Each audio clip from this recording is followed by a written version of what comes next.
Ntɛnɛn février kalo tile 7 san 2022 aw minnu sɔgɔlen b'an na Mali kɔnɔ ani Mali kɔkan an ka foli b'aw ye dante foli min na ni y'aw ka bamanankan kunnafoni surun kɛnɛ sigilen kibaru jabaranin kan.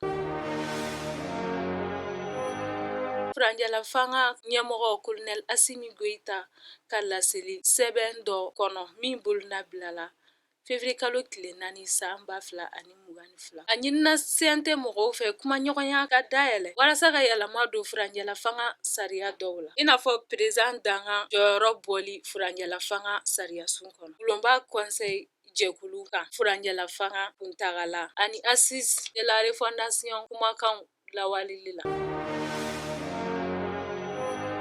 Ka kɛɲɛ ni an ka jamana segu ni dɔnko hukumu kɔnɔna na juma tɛmɛnen segukaw fɛ festival Sile Niger ni y'a tako 18 ye ni a kɛnɛ la ɲɛnamayara Dr Choguel Kokala Maïga fɛ. An ka segu ni dɔnko ministre ka fara segu gouverneur ani maaba caman fɛnɛ kun bɛ a kɛnɛ kan. Festival kɛnɛ ɲɛnamayalen kɔfɛ Dr Choguel Kokala Maïga y'a jira ko maliyɛnw bɛ wili ka jɔ walasa ka se ka ɲangini jugu minnu taara ka ɲɛsin an ka jamana ma ka se ka u kɛlɛ. A ko gouvernement ni jamanadenw kan ka bɛn lakana senfɛ ni ka bɛnɲɔgɔnya sinsin jamanadenw ni ɲɔgɔn cɛ. O bɛ kɛ kɛnɛya taabolo ani kalanyɔrɔw taabolo la ani baara ɲɔgɔnya ɲumanw taabolo sira fɛ.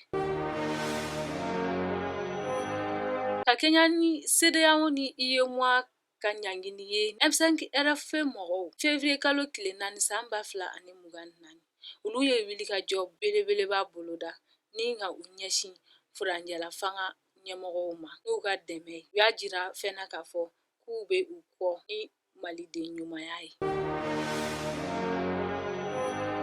Ni ne bɛ dan se an ka bi kunnafoniw na ka ɲɛsin aw ma aw k'an bɛn wagati wɛrɛ ni kɛnɛ kan Ala ka jamana basigi.